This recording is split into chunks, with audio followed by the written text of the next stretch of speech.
देखिए, आज अपन बात करने वाले हैं पिवट पॉइंट के ऊपर। पिवट पॉइंट की मैंने 2 वीडियो चैनल पे अपलोड करी थी, जो कि अगर इस वीडियो के कंपैरिजन में देखा जाए तो काफ़ी कॉम्प्लिकेटेड थी। बिगिनर्स को काफ़ी प्रॉब्लम आ रही होगी वहाँ पे। और देखो, टाइम के साथ भी स्ट्रेटजी में थोड़ी प्रॉब्लम आती है, और यहाँ पे चीज़ें क्या होगी, थोड़ी सी मॉडिफाई करनी पड़ती है अपने को टाइम के हिसाब से, मार्केट कंडीशन के अकॉर्डिंग। तो अब अपन इसको थोड़ा सा मॉडिफाई करके समझते हैं, और आपको बहुत इजी लैंग्वेज में इसकी जो हिडन थोड़ी सी चीज़ें हैं पिवट पॉइंट की, वो बताने की इसमें मैं ट्राई करूँगा। आपको कंडीशन बताऊँगा कि किस किस कंडीशन में बेस्ट मूव आप यहाँ पे कैप्चर कर सकते हो, क्या क्या कंडीशन में यहाँ पे आप रिवर्सल कैच कर सकते हो। तो इनके ऊपर अपन थोड़ी सी यहाँ पे बात करेंगे। तो आप किसी भी चार्ट के ऊपर जा सकते हो, हर चार्ट पे आपको मिल जाएगा पिवट पॉइंट इंडिकेटर। तो यहाँ पे आपको क्या करना है, 15 मिनट का टाइम फ्रेम मैंने यहाँ पे ले रखा है। आप अपने अकॉर्डिंग 5 मिनट में करना चाहते हो या फिर जिस भी टाइम फ्रेम में, मैं 15 मिनट में आपको बताऊंगा ये सब चीज़ें। अब यहाँ पे देखिए, आपको इंडिकेटर सेक्शन में जाना है और पिवट पॉइंट स्टैंडर्ड करके जो आएगा इसको ऑन कर लेना है। ओके, तो आपके पास कुछ ऐसा इंटरफेस आपको देखने को मिलेगा। अब यहाँ पे एक चीज़ देखते हैं कि इनपुट्स में देखो, सबसे फेमस यहाँ पे जो कि यूज़ करते हैं लोग, जो ट्रेडिशनल को सबसे ज़्यादा यूज़ किया जाता है वैसे अगर देखा जाए तो। उसके बाद फिर मैं आपको बताऊँ, कैरमिला करके जो पिवट पॉइंट है, इसको सेकंड नंबर पे ये ज़्यादा यूज़ किया जाता है। फिर थर्ड पे आता है फिबोनाची। बाकी इतनी ये जो है इनकी ज़्यादा वैल्यू नहीं करी जाती, लेकिन अपन जो है फिबोनाची को यूज़ करेंगे, क्योंकि फिबोनाची अपन यूज़ करते आ रहे हैं पीछे भी, फिबोनाची इंडिकेटर भी और टूल भी जैसे अपन ने काफ़ी यूज़ किया है, तो उसके ऊपर अपन थोड़ी सी यहाँ पे बात करेंगे। अब यहाँ पे देखो क्या हो जाता है। तो सबसे पहले देखो, यहाँ पे मैं आपको कंडीशन बता सकता हूँ। रिवर्सल ट्रेड भी देखेंगे, लेकिन पहले देखो, जब मार्केट ट्रेंडिंग हो जाए तो उसमें क्या करना चाहिए। देखो, सबसे पहली बात, एक कंडीशन मैं आपको बताता हूँ। मार्केट चलता जा रहा है किसी दिन, मतलब ये बैंक निफ्टी का ऐसे movement generally gap up gap down के अंदर ऐसा होता रहता है। उसके बाद क्या होता है कि एक दिन मार्केट इस तरीके से साइडवेज चला जाता है। तो इस दिन का मार्केट पूरा साइडवेज गया, तो मोस्ट प्रोबेबिलिटी क्या होता है, अगर ये इस दिन के पिवट पॉइंट इस तरीके से बने हैं, तो नेक्स्ट डे के पिवट पॉइंट मोस्ट प्रोबेबिलिटी क्या बनेंगे, इस तरीके के बहुत छोटे पिवट पॉइंट बनेंगे इस तरीके के। तो उसमें क्या होगा कि अगर मार्केट इसके कहीं आसपास खुलता है, तो यहाँ पे एक बड़ा मूवमेंट होने का बहुत ज़्यादा चांस होता है यहाँ पे। ये एक थ्योरी है, मैं आपको अभी बताता हूँ। तो उसमें आपको क्या करना है, जब भी जैसे ये इसमें 3 आते हैं, जैसे ये जो मिडल का पिवट पॉइंट हो गया ये, उसके बाद ये R1 R2 R3, ये यहाँ पे सपोर्ट है, S1 S2 और S3, ये नीचे की साइड में सपोर्ट है या रेजिस्टेंस। तो इसमें क्या हो गया, अब अगर ये R3 और नीचे का S3, अगर मार्केट को ट्रेंडिंग होना होगा तो मार्केट जब इसको ब्रेक कर देगा अपसाइड के अंदर, R3 को, तो इसके लिए अपसाइड के अंदर कोई भी पिवट पॉइंट नहीं रहेगा, तो अपसाइड के लिए इसका पूरा स्पेस खाली रहेगा। तो एक बड़ा मूवमेंट होने का ट्राई करते हैं। जैसे मैंने पिछली लाइव वीडियो के अंदर भी आया था, तब मैंने आपको एक चीज़ बताई थी कि जब अगले दिन मार्केट में हॉलीडे होते हैं, जब फ्राइडे का दिन होता है या फिर अगले दिन हॉलीडे होता है, तो एक प्रॉफिट बुकिंग आती है, और इसको मैंने आपको बैक टेस्ट करने के लिए बोला था। अब ये देखो, अगले फॉरवर्ड टेस्ट में अपने को दिखाई देगा कि यहाँ पे एक शॉर्ट कवरिंग आती ही आती है, या लॉन्ग अनवाइंडिंग बोलते हैं जिसको, जहाँ पे पोजिशन सब अपनी एग्जिट करते हैं। तो ये सब चीज़ें हो रही हैं सेम टू सेम। मैं आपको कोई भी चीज़ बता रहा हूँ वो हवाबाजी नहीं है, प्रैक्टिकल चीज़ें मैं आपको बता रहा हूँ, और ये भी मैंने यूज़ करता था, मैं काफ़ी यूज़ की हैं, तो इसको थोड़ा सा मैं डिस्क्लोज कर रहा हूँ पिवट पॉइंट की। काफ़ी चीज़ें हैं जो थोड़ी सी हिडन रखता हूँ मैं आपसे, लेकिन टाइम टाइम पे मैं आपको वो चीज़ें देता जाता हूँ कंटेंट के अकॉर्डिंग। अगर R3 S3 अगर इसको ब्रेक करता है, ब्रेक की भी कंडीशन होगी, अब मैं कंडीशन बताऊंगा ब्रेक करने की भी। अब जैसे यहाँ पे इसने ब्रेक किया, ठीक है, यहाँ पे कोई बहुत बड़ा मूवमेंट नहीं था अगर विक्स को देखा जाए तो यहाँ क्या ब्रेक हुआ, ब्रेक होने के बाद क्या हो गया, यहाँ पे जो रेड कैंडल है इसने रिटेस्ट किया, रिटेस्ट के बाद मार्केट ने अपसाइड में मूवमेंट अपना जो है कंटिन्यू कर दिया। ये यहाँ से आप यहाँ पे एक ट्रेड प्लेस कर सकते हो जब इसको ब्रेक करे। अगर ये नीचे की साइड में आए, चलो ठीक है, अपना ऐसे हिट हो गया, लेकिन यहाँ पे जब अपसाइड में जाने लगे इसको ब्रेक करके, तब यहाँ पे अपना ट्रेड प्लेस होना चाहिए। अब यहाँ पे कंडीशन देख लो, अगर मार्केट बहुत ज़्यादा ट्रेवल करके आ रहा है, बहुत ज़्यादा ट्रैवल करके आ रहा है, और R3 के पास अगर आके इस तरीके की कुछ कैंडल बनाता है रिवर्सल टाइप से यहाँ पे, तो मोस्ट प्रोबेबिलिटी चांस होता है कि यहीं से रिवर्स कर जाएगा मार्केट, क्योंकि बहुत बड़ा ट्रैवल करके आ रहा है मार्केट। अगर क्या होता है, अगर मार्केट में होता है कि मार्केट यहीं पे R3 के आसपास कहीं पे ओपन हुआ है, और यहीं से मार्केट ब्रेक करना स्टार्ट करता है, और ब्रेक करते ही क्या करेगा, वो यहाँ पे थोड़ा सा टाइम स्पेंड करेगा, फिर निकलेगा वो। तो यहाँ पे एक बहुत बड़ा मूवमेंट अपने को मार्केट में देखने को मिलेगा। इस तरीके से अगर इसको रिवर्स करेंगे वो भी आपको बताऊंगा। और उसमें जैसे R3 है, अब यहाँ पे क्या होता है कई बार कि मार्केट मान लो यहाँ पे आ रहा है और कोई भी कंडीशन नहीं बना रही, यहाँ पे कैंडल बनी और फिर यहीं से वापस आ गया, ऐसा भी होता है। तो उसमें कई बार क्या होता है वो आपको देख के थोड़ा समझ में आएगा, अभी बैक टेस्ट करेंगे पीछे तो थोड़ा समझ लेंगे उस चीज़ को। और अगर S3 की बात करें, अगर इसको ब्रेक करके निकलता है मार्केट डाउन साइड में, अगर मार्केट यहाँ पे ओपन हो रहा है और इसको ब्रेक करता हुआ डायरेक्ट ब्रेक कर देता है तो मोस्ट प्रोबेबिलिटी यहीं से रिवर्स हो जाता है, वो ऐसा नहीं करेगा। लेकिन अगर मार्केट यहाँ पे कहीं पे ओपन हो रहा है और यहीं से ही डाउन साइड में मूवमेंट कर रहा है, यहाँ से रीटेस्ट करके निकल रहा है, तो काफ़ी लंबा मार्केट डाउन साइड में निकल जाएगा। अगर धीरे धीरे करके मार्केट निकलता है ना रेड कैंडल बना के इस तरीके से, तो काफ़ी लंबा निकल जाता है मार्केट, या इस तरीके से। अगर बहुत फास्ट ऐसे गिरता है तो रिवर्स कर जाता है यहाँ से, इस वाली जो पिवट पॉइंट है यहाँ से। ये कंडीशन है मार्केट की। ये मैंने ये कंडीशन चाहे आप नोट करके लिख लो, अगर रख लो इनको। अगर आप कभी भी अगर पिवट पॉइंट पे यूज़ करके अगर काम करें ना, तो आप जरूर इसको कर सकते हो। रिवर्सल पे भी देखेंगे कि रिवर्सल के लिए किस तरीके से यूज कर सकते हैं। अब पीछे के आके कंडीशन देखते हैं। यहाँ पे देखो R3 ब्रेक हुआ, अब साइड में निकल गया मार्केट। और देखते हैं पीछे की साइड के अंदर के पीछे की साइड में और ऐसा कुछ बना है। यहाँ पे देखिए मार्केट ट्रेवल कहाँ से करके आ रहा है, ट्रेवल यहाँ से करके आ रहा है। अब यहाँ से कंटिन्यू ट्रेवल, अब आप बोलेंगे कि यहाँ से भी ट्रेवल कर रहा है, लेकिन अगर यहाँ पे देखेंगे पूरा मार्केट साइडवेज रहा।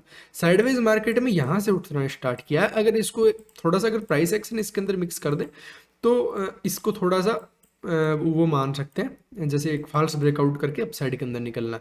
लेकिन इसने इसको ब्रेक नहीं किया है, इसको इसको छोड़ सकते हैं, इसको ब्रेक नहीं किया है। अप साइड के अंदर हल्का सा ये विक निकाली है, अगर बाहर इसने कोई कैंडल क्लोज करता है या फिर ऐसा कोई सिचुएशन दिखती तो जरूर अप साइड में निकलता। अब क्या हुआ है फिर यहाँ से, जैसे विक्स के अकॉर्डिंग बहुत बड़े मूवमेंट हो चुका है यहाँ पे, तो अब यहाँ से क्या होगा, रिवर्स करेगा मार्केट और पूरा साइडवेज निकल गया। तो इसमें भी अपने को कुछ पैसा वैसा तो कुछ मिलना नहीं है।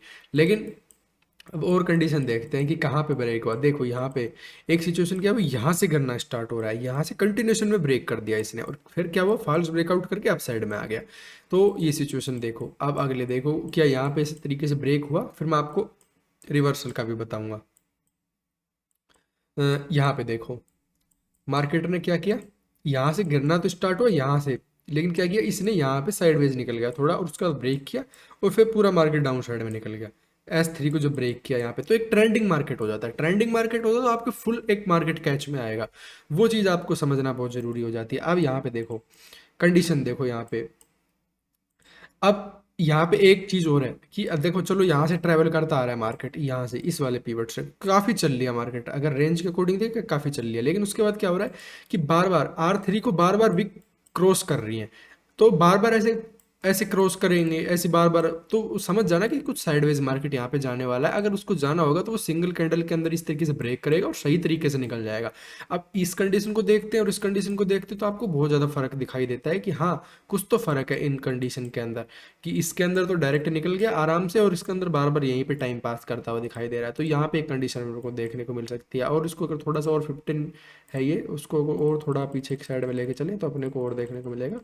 30 दिन का ले लेते हैं, तो 30 दिन पे यहाँ पे करते हैं। अब यहाँ पे देखो यहाँ पे क्या हो रहा है कि मार्केट के अंदर इस यहाँ पे कैंडल गई, यहाँ पे देखो ब्रेक हुआ, ब्रेक होने के बाद मार्केट चलता ही चला गया। अगर मान लो अगर यहाँ पे आप एसएल भी मानते हो, कोई अगर छोटा मोटा एसएल भी मानते हो यहाँ पे, लेकिन यहाँ के जो मूवमेंट है वो कहाँ पे आप जाओगे। अब यहाँ पे अगर ब्रेक करेगा कैंडल पे, स्टॉप लॉस आप इसी कैंडल पर रख लेना, क्योंकि अगर वापस इसको रिवर्स करना होगा तो यहाँ के यहीं भी स्टॉप लॉस हिट कर देगा वो।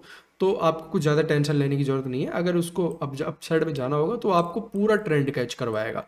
तो ये आप समझो, ये एक ट्रेंड कैप्चर करने के लिए थोड़ी सी स्ट्रेटजी ज़्यादा बनाई गई है। अब यहाँ पे कंडीशन देखो कि यहाँ से मार्केट गिर रही है, यहाँ से गिरना स्टार्ट हुआ और कंटिन्यूशन में इसको ब्रेक किया, तो यहाँ पे अपनी जो कंडीशन है वो फेल हो जाती है। अब चाहिए ये साइडवेज जाए, यहाँ पे भी साइडवेज गया, ब्रेक किया, लेकिन पूरा ट्रेंड कैच नहीं कर पाए। यहाँ पे कैंडल गिरी है, लेकिन कैंडल के गिरने में कितना मूवमेंट हुआ है, अच्छा मूवमेंट मान सकते हैं क्योंकि ये बहुत फास्ट गिरता है। 200-250 पॉइंट का मूवमेंट है इतनी सी कैंडल के अंदर। लेकिन ठीक है, अगर कैच नहीं भी कर रहे तो ये एक मूवमेंट ऑलरेडी आ चुका है। अगर यहाँ से एक बार स्लो गिरता तो यहाँ पे एक अच्छा मूवमेंट आता। तो जब भी ये ब्रेक करेगा डाउन साइड में, अब यहाँ पे देखो दिक्कत में आपको यही, अब आपको कंडीशन नहीं पता होती ना, इसलिए आप यहाँ पे प्रॉब्लम में आते हो। दिक्कत क्या है, मैं आपको बोल रहा हूँ कि यहाँ पे ओपन हुआ, ओपन होने के बाद यहीं से कंटिन्यूशन में इसने ब्रेक कर दिया। कंटिन्यूशन में ब्रेक नहीं करना चाहिए, थोड़ा सा रिटेस्ट वगैरह कर लेना चाहिए इसको। यहाँ पे थोड़ा टाइम स्पेंड, एक दो कैंडल बना ले, क्योंकि ऐसा ब्रेक करेगा तो रिवर्स करेगा वो फॉल्स ब्रेकआउट करके डाउन साइड के अंदर, यही एक है टेक्निक यहाँ पे। अब यहाँ पे देखो मैं क्या कह रहा हूँ, या तो ब्रेक करेगा तो फर्स्ट कैंडल के अंदर ही करके ना और आराम से अप साइड में निकल जाएगा। अगर वो वहीं पे वापस ब्रेक करके डाउन साइड में आ गया तो समझना कि वहीं पे साइडवेज निकलने की ट्राई करेगा। आप कंडीशन समझने की ट्राई करो यहाँ पे, बस आप पीछे का कितने एक दिखाऊं, आप बैक टेस्ट करना। आपको मैंने यहाँ पे एक चीज़ तो दे दी ट्रेंडिंग मार्केट के लिए, रिवर्सल के लिए आप किस तरीके से प्लान कर सकते हो कि मार्केट में रिवर्सल किस तरीके से आना चाहिए। देखो मैं आपको एक ईएमए सेटिंग बताऊं कि मूविंग एवरेज एक्सपोनेंशियल। अब यहाँ पे क्या होगा कि जैसे ये 5 EMA है, जो कि 5 EMA आप भी काफ़ी पॉपुलर है आज के टाइम के अंदर। तो मैंने एक बुक भी पढ़ी थी, उसके अंदर है ना, ये आज फेमस नहीं हुआ 5 EMA, वो बुक के अंदर इसका डिस्कशन बहुत पहले से था। वो मूविंग एवरेज के ऊपर ही पूरा डिस्कशन था उस बुक के अंदर, टोटल मूविंग एवरेज किस तरीके से काम करता है टोटली यही बताया गया था। तो उसके अंदर 5 EMA दे रखा था पहले से ही, ये आज का नहीं चल रहा है, ये बहुत पहले से चल रहा है, तो अपन इसको यूज़ कर सकते हैं। देखो यहाँ पे अब 5 EMA का यूज़ कैसे करना है, अगर आपको क्या करना है, या तो R3 है या फिर ये S3 है, यहाँ से अगर कैंडल रिवर्स करे और रिवर्स में जैसे गैप यहाँ पे दे, अगर इसको ब्रेक करके डाउन साइड में आने लगे और यहाँ पे गैप दिखे 5 EMA का, तो यहाँ पे आप इसको एक रिवर्सल ट्रेड प्लान कर सकते हो S3 और R3, जैसे यहाँ पे दिख रहा है अपने को, तो यहाँ पे प्लान कर सकते हो। यहाँ पे जैसे नहीं आया तो पूरा मार्केट साइडवेज निकल गया, तो इस तरीके से आप प्लान कर सकते हो अगर इसके ऊपर आए, क्योंकि आपको एक बड़ा मूवमेंट मिलेगा देखने को। यहाँ पे आपको कोई मूवमेंट यहाँ पे देखने को नहीं मिला, ठीक है, लेकिन अगर यहाँ पे भी, यहाँ पे फॉल्स ब्रेकआउट का इसको नहीं मानेंगे अपन, जो अपनी एनालिसिस इसके ऊपर ही पूरा रहेंगे। अगर यहाँ पे भी नहीं हो सकता, अगर यहाँ पे थोड़ा सा, अगर यहाँ पे कैंडल बनती तो ज़्यादा अच्छा रहता, तो ये थोड़ी सी आई टच करी लेकिन अपसाइड में निकल गई, ठीक है। यहाँ पे रिवर्सल ये एक स्ट्रेटजी है, अगर आप इसको इसको काम करोगे तो भी बेस्ट रहेगा। अगर आप पिवट पॉइंट को अगर इस तरीके से अगर यूज़ करोगे तो भी ठीक है, क्योंकि अगर मॉर्निंग सेशन के अंदर अगर आपको कोई ट्रेड मिलता है तो भी बेस्ट रहेगा यहाँ पे। अब देखते हैं क्या कोई रिवर्सल ट्रेड यहाँ पे देखने को मिला, नहीं, यहाँ पे कुछ गैप ही नहीं है। अगर यहाँ पे कुछ गैप अपने को देखने को मिल रहे हैं इस तरीके के, ये गैप ज़्यादा यूजफुल हो सकते हैं, लेकिन बहुत बड़ी ट्रेड यहाँ पे भी नहीं मिले, क्योंकि नहीं मिले। अब साइडवेज मार्केट के अंदर क्या ही कर सकते हैं, जैसे R3 है, R3 के पास देखो ये कैंडल देखो, यहाँ पे आपको मिल गया ना ट्रेड। अब R3 से यहाँ पे रिवर्स कर रहा है मार्केट, तो यहाँ पे पूरा आ रहा है। अगर S3 और R3 से रिवर्स करे ना, तो यहाँ पे आपको एक बेस्ट मूवमेंट मिलेगी। ये चीज़ें देखा है और पूरा बैक टेस्ट करना आपको। तो काफ़ी चीज़ें मैंने आपको इसके अंदर समझा दी। आपको क्या क्या समझाया मैंने कि जब मार्केट ट्रेंडिंग हो तो पिवट पॉइंट का यूज करके, और फिबोनाची के अंदर पिवट पॉइंट को आप किस तरीके से यूज करके एक बेस्ट मूवमेंट कैच कर सकते हो। सेकंड मैंने आपको यहाँ पे बताया है कि रिवर्सल ट्रेड आप इसके अंदर कैसे कैच कर सकते हो, कैसे R3 और अगर S3 से अगर मार्केट यहाँ पे रिवर्स करता है तो वहाँ पे कैंडल का गैप देख के मूविंग एवरेज के अंदर आप वहाँ पे मार्केट के अंदर ट्रेड प्लेस कर सकते हो। ओके, होप है कि आपको समझ में आई होगी वीडियो। कोई क्वेश्चन हो तो कमेंट बॉक्स में पूछ सकते हो, मैं कवर करूंगा या फिर आपको रिप्लाई दे दूंगा अगर टाइम मिलेगा तो। आज के लिए इतना ही, मिलते हैं फिर अगली वीडियो में, तब तक के लिए जय हिंद।